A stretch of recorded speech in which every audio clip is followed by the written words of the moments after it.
Greetings to the brightest audience in the country, and welcome to the Dominic Enyart Show. Yesterday, we began going through and refuting every pro-choice argument, and we ran out of time, and so we are going to continue with that here today. And so we're going to jump right back into it today by considering abortion when the life of the mother is at stake. So abortion, the direct and intentional killing of an unborn child, is never medically necessary to save the life of the mother. Medical interventions that foreseeably risk the life of the baby to save the life of the mother, such as preterm delivery, chemotherapy during pregnancy, etc., are not properly called abortion. As such, there is no need for a life of the mother exception. You don't ever have to have a bill that says abortion is not allowed except with the life of the mother when the life of the mother is at stake. The pro-life movement cares as much for the baby as for the mother. If there is a complication during pregnancy, a doctor's goal should be to save the mom and the baby if possible, but never to kill the mother to save the baby, nor to kill the baby to save the mother. Surgeon General S.C. Everett Koop said, "Protection of the life of the mother as an excuse for an abortion is a smokescreen. In my 36 years in pediatric surgery, I have never known of one instance where the child had to be aborted to save the mother's life." And this is not uncommon for medical professionals. Over 1,000 OBGYNs and maternal healthcare experts joined together to affirm this in the Dublin Declaration, which states, quote, "As experienced practitioners and researchers, we affirm that direct abortion, the purposeful destruction of the unborn child, is not medically necessary to save the life of a woman," unquote. Dr. Anthony Levatino is one such medical professional who has saved hundreds of pregnant mothers, and not once did he find that it was medically necessary to deliberately kill the unborn baby for the mother. In each case, he simply delivered the baby early, either through induced labor or a C-section. And it makes sense, right? Because if you are doing a procedure to save a mother and you're giving birth to this baby, why would you stop halfway through? Why would you delay saving the mother? Why would you delay that process just so you could kill the baby? So you're delivering this baby to get the baby out of the mom so you can save the mom. Why do you stop halfway through delivering that baby to slit the back of its neck? Why do you do that? How does that provide care to the mother? What improvement does that give to the physical body of the mother? And it doesn't give any, it does not help the mother at all. The reality is that abortion, the end goal of abortion is to kill a baby. That is the end goal of an abortion. And so, of course, trying to kill a baby, that does not help save a mother. Now, the fact that we even have to have this conversation is very sad. Obviously, the practicality of it doesn't make any sense to kill a baby. How does that save a mother? The practicality of it is simple. Obviously, abortion doesn't help the mother, but this conversation is sad because parents, both fathers and mothers alike, should love their kids so much that they are willing to sacrifice themselves for their children. Jesus taught that the greatest act of love is to lay down one's life for another. That was the example that he set, and that is the example that we should follow, especially parents should follow for their children. Parents should be honored to die for their children. That should be the norm. That is the example of love that Jesus laid out that we should follow. This was something that my associate pastor, Brian Enyart Jr., he points out brilliantly during his testimonies before the Colorado legislature when discussing abortion bills. And he points out that there is a problem with abortion in America. Everyone on both sides, we all agree that there is a problem, and that problem is unwanted pregnancies. Everyone agrees that there's a problem. If you are pro-life, pro-choice, wherever you are, there is a problem, and we all agree on that. The solution then is where the two sides differ. The pro-choice crowd, they think the solution is to kill and get rid of the unwanted child and then to discard his body into a medical waste dumpster. That's what the pro-choice crowd thinks. That is the pro-abort position. Pro-lifers, on the other hand, have a different strategy. We believe that parents should be taught to want their children. Children are a blessing. Having a child is one of the most joyous things imaginable. And so these pregnancies that are unwanted, these children that are hated, we all agree that's a problem. Everyone agrees. On one side, you have a group of people saying, yes, hate them more and kill them and get rid of them. That's the solution. And then on the other side, the pro-life people say, no, don't hate them. They are babies. They are deserving of love. And so let's love them and take care of them. And so do you have an unwanted pregnancy? Are you watching this and you have a pregnancy that you don't want? Well, I have the solution for you. The solution is very simple. Begin to want your pregnancy. Begin to want your child. By the way, unwanted children aren't the first people in American history who have been unwanted. Shortly after slavery was criminalized, there was something known as the Negro problem. And this problem was that racist Americans, they wanted blacks to live here because they were our slaves. And then when they were no longer slaves, racist Americans did not want them living anywhere nearby. They thought, if they're not going to be my slaves, I don't want them anywhere near me. And so that was a problem, which was deemed the Negro problem. The solution to that problem it was simple. It was teach the American population, love your neighbor, stop being racist, and begin to want them as your neighbors. That was the solution. It's a very simple solution, a very easy solution, but that was not a good enough solution for them. And that is why Americans, we tried to sterilize the black population, because we would not begin as Americans to love our black neighbors. And then after the sterilization, after that solution, quote unquote, wasn't working, Margaret Sanger came along and she said, hey, let's make a corporation which will solve this problem. Let's make a corporation called Planned Parenthood, and it will offer abortions. That will be the primary offering of this corporation. And we can put all of these Planned Parenthoods directly in black neighborhoods, primarily in black neighborhoods.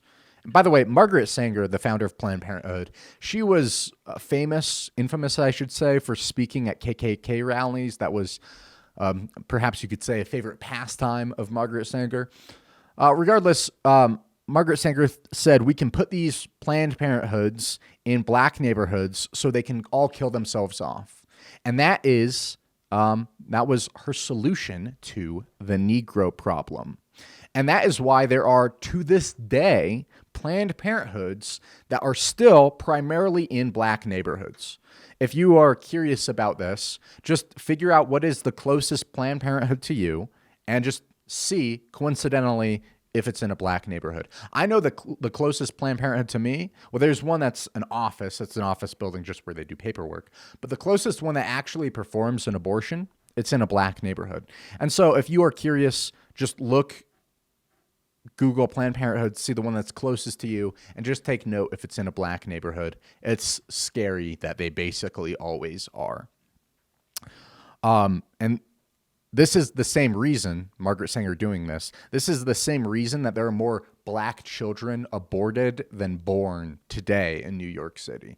It's a very scary thing. And so the point of all of this is to realize that the abortion industry in America, it was founded on this idea. There was this idea, there's someone you don't want, so let's kill them. Let's just kill them. That is where abortion comes from that idea. And so the pro-lifers are the people who say, no, let's not sterilize and kill the blacks. Let's begin to love and desire them. Let's not hate our own children and kill them, but let's begin to love and desire them. And so you have an unwanted pregnancy, begin to want your pregnancy. All right, so what's next? Okay, the quality of life argument. All right, I've mentioned on past shows that I've been a pro-lifer for a very long while, and I've heard this argument so many times, and it never fails to blow me away with just the stupidity of it.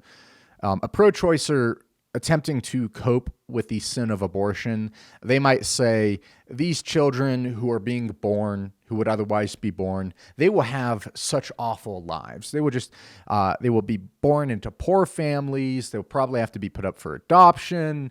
They'll live in foster care. These children will have mental health difficulties. They will be born disabled.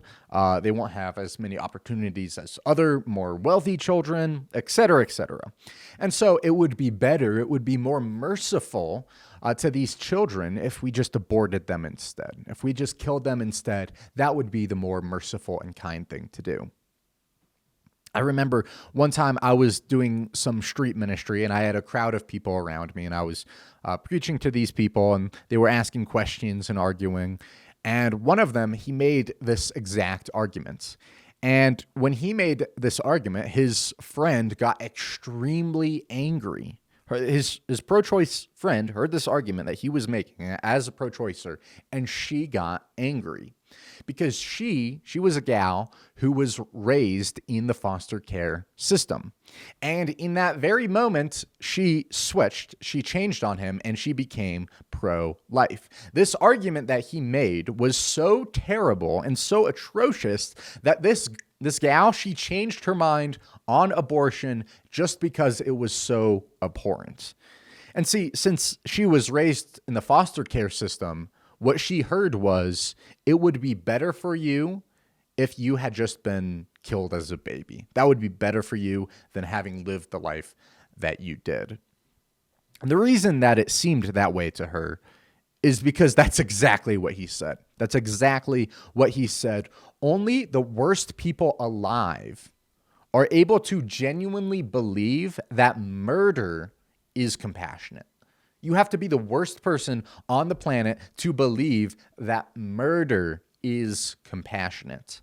And that's why Proverbs chapter 12 says, a righteous man regards even the life of his animal, but the tender mercies of the wicked are cruel. Do you get that? The kindest acts of the wicked are cruel. And so pro-aborts, they think that killing their own children, they think that is a kind and loving act. And obviously that is cruel beyond belief. By the way, this shows that the Bible withstands the test of time. It understands human nature even 3,000 years after it was written. The kindest acts of the wicked are cruel. And that's Proverbs 12, by the way. A good way to tell if any of these pro-choice arguments are good arguments is to ask yourself, would this argument work with a 3-year-old child? Would it work in that situation? And so the kindest acts of the wicked are cruel, and so they think that it's kind and it's loving to kill a baby in the womb because it might not have the greatest quality of life. What about a 3-year-old? If you were walking down the street and you saw a 3-year-old who was riding his tricycle or whatever, and he had a very poor quality of life, maybe one of the wheels on his tricycle was a little bit wobbly, maybe you thought, oh man, that's a poor quality of life, doesn't have a good tricycle wheel. Should you be allowed to pull out a Glock and just kill him and just shoot him right there? No? Well, why not? Why shouldn't you be allowed to do that? Well, because murder is wrong, even if you think that the person you're murdering might not be happy. Even in that situation, I know this is a big concept. Even when you think your victim might not be happy, it's still wrong. You're still not allowed to do it.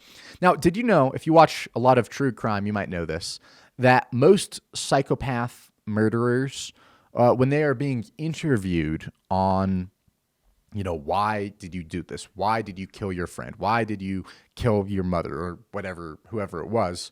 Very often they say the same thing, all these psychopaths. Very often they say, it was best for her. It was best for her that I killed her. And so the psychopathic murderous type, they will actually think they are doing their victim a favor by beating them to death with a baseball bat. That's what they think. And that should tell you something. That should tell you something. That should be concerning to you if you make the same arguments as these murderous psychopaths. That should be concerning to you. You should look at that and say, I made that exact same argument, and so obviously that was wrong, so I'm wrong too. I'm sorry. I don't want to be similar to murderous psychopaths. And so that girl who heard that argument, this quality of life argument, she was furious. She was furious because her friend said, if you have a poor quality of life, you don't deserve to have a life. That was the essence of what he was saying. And so she went up a wall. She was yelling about how she had foster parents, how her life was hard, how it was difficult, how it was sad, how she felt about not being wanted by her parents. By the way, that goes back to the whole thing about teaching parents to want their children. Her parents should have wanted her. And so she had to deal with that of, not being wanted by her parents, by her real parents. But even with all of that, even with all the hardships and all the difficulties and all the stresses and pains of life, life is still so beautiful and precious that she felt wronged that her friend would deprive her or anyone like her of that life. And that is exactly what the pro-choice crowd wants to do. Even the kindest acts of the wicked are cruel. And then you'll get that same thing if the child in the womb has Down syndrome or autism. They want to kill those children. They want to kill those children. Even, I think it was a famous atheist, not Lawrence Krauss, it was the other one, his name escapes me at the moment. He was saying we should, consider infanticide for these children who are born and we find out that they have Down syndrome. Maybe we should just kill them. Maybe we should just kill them because, yeah, it's disgusting. They genuinely believe that disabled lives are less valuable than others. I remember I was giving a testimony before the Colorado legislature in support of an abolition bill that was in Colorado. Tragically, it failed. And one of the members on the legislature, we looked them up. We were reading all their bios and all the laws that they had supported and opposed.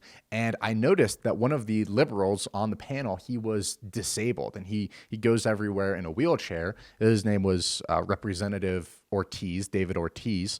And all of his career was focused around this idea of, his political career was focused around the idea of we have to support disabled people. So he always, all those laws that say, oh, you have to have so many parking lots that are disabled parking lots, you have to have a ramp and an elevator and all this stuff for disabled people. He is, one of the champions of all of those laws. And so I thought I might be able to touch his heart by illustrating the past history of Planned Parenthood. And so what I told him was, I said, Margaret Sanger, she was the founder of Planned Parenthood. She said the blind, the deaf, the mute, the epileptic, and the disabled are, quote, this is a direct quote, the dead weight of human waste. The dead weight of human waste. So Margaret Sanger thinks David Ortiz is the dead weight of human waste. And I asked, shouldn't we oppose her legacy? Shouldn't we do everything we can to destroy the legacy of that awful and wicked woman? But of course, David Ortiz is in rebellion against God. He despises God. He despises what is true, what is just, what is noble, what is good, what is pure in life. And so he would promote the legacy of this evil woman just as a way of giving the finger to God. And so he supported, he opposed this pro-life bill. He voted against it because his hatred of God is more severe than his love for himself, which that is pretty intense. And so these people, The point being, they talk so much about how we should help the disabled, how we should care for them, how it's even wrong to call them disabled. Apparently, that's wrong for some reason. They say that's offensive and it's mean to call them disabled. But they they really don't care, because those same people who care about your wordage when you talk to disabled people, right? Like they say it's wrong to call disabled people retarded. If you're mentally ill, they say it's wrong to call them retarded. It's insensitive. It's rude. It's insensitive to call someone the R word. They're afraid to even say the word. They can't even say it. And then what do they turn around and do? After they say you can't say retarded, then they turn to the parents and they tell parents it's okay to murder your child if they have Down syndrome. So it's not okay to call a girl retarded, but it is okay to kill her. That's their position. That is their official legal position. It's absolutely absurd. And so it's not okay to call her retarded. It is okay to kill her. The kindest acts of the wicked are cruel. All right, now here is moving on. Here is a argument that the pro-choice crowd, they have championed as, an unrefutable argument, pro-choice argument that no pro-lifers can ever respond to. And every few months, this argument, it resurfaces, it makes the headlines, usually because some dumb Republican said something kind of silly about it. That happens once every few months. And so the left, when that happens, they go insane. They think they've done something. They think that they have thought of this brilliant thing. And so what they do is they give this hypothetical.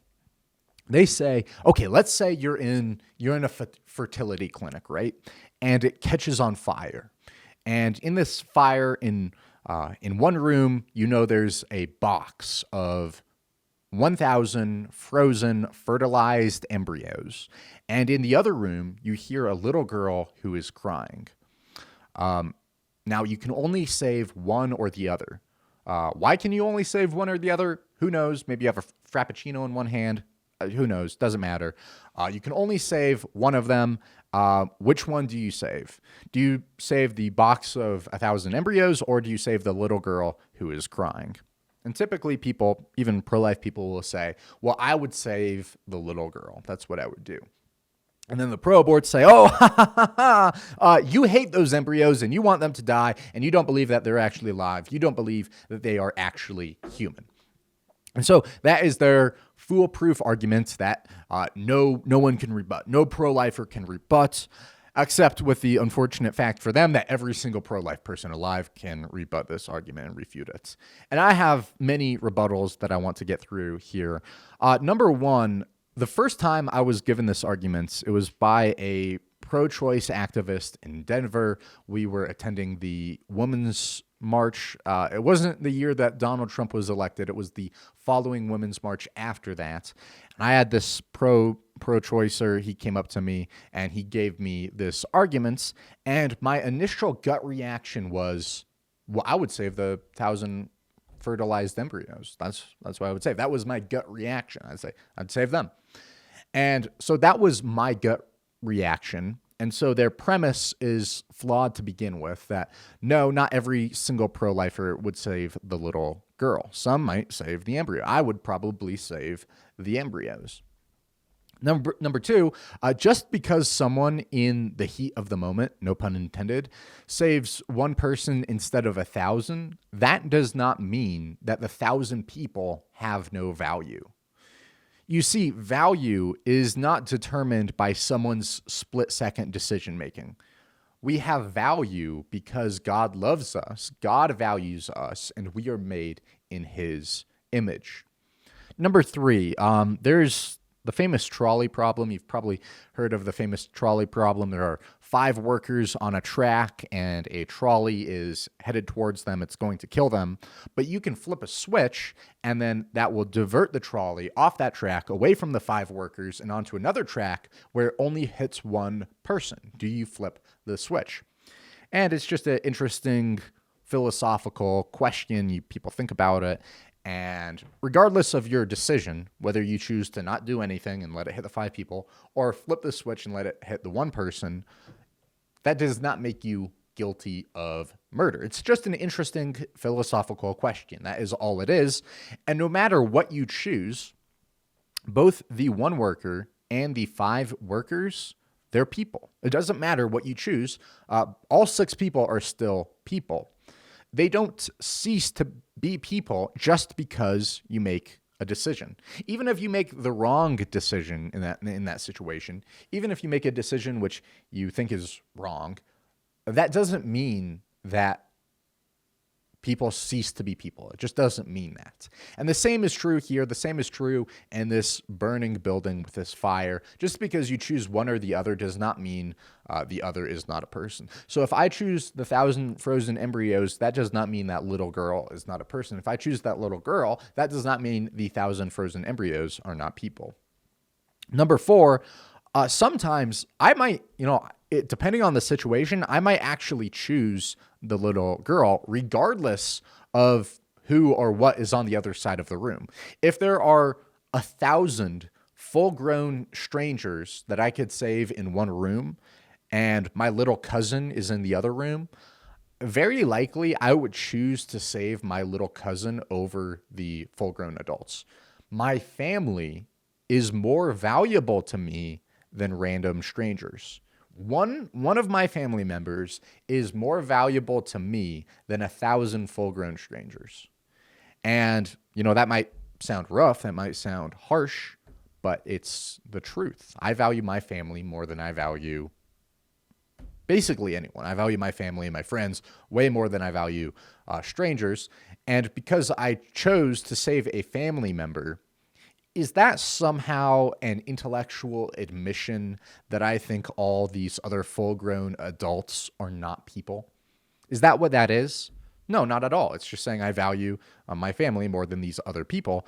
And it's just a question of who do I value more? That's all it is. And so clearly this challenge is not the gotcha that the left thinks it is. Now, I do want to point out another sad reality about this whole thing and about the left specifically. The left, they despise clarity. They do not like clarity. I said that at the start of last show. We were talking about how abortion is a wildly simple issue. It is very clear. It is very black and white. There's no gray areas. And so the left, what do they try to do? Well, they are constantly trying to muddy the waters. They're constantly saying, there's a lot of gray spots. There's a lot of moral uncertainty. And you have to walk a mile in someone's shoes before you know whether or not it's wrong to crush a baby's skull. You have to walk a mile in their shoes. And if you walk a mile in their shoes, then maybe you can say it's wrong to murder babies. That's simply not the case. I don't have to walk in someone's shoes for any amount of distance before realizing that murdering a baby is wrong.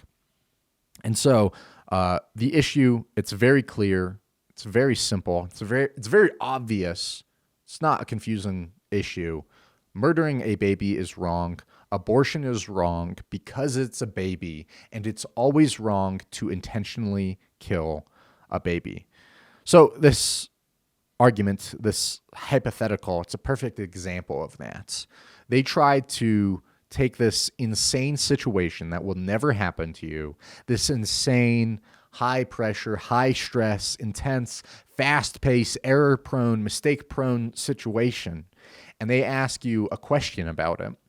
And they want you to be okay with the murder of 3,000 children a day because you might make a questionable decision about a very complicated matter in the heat of the moment.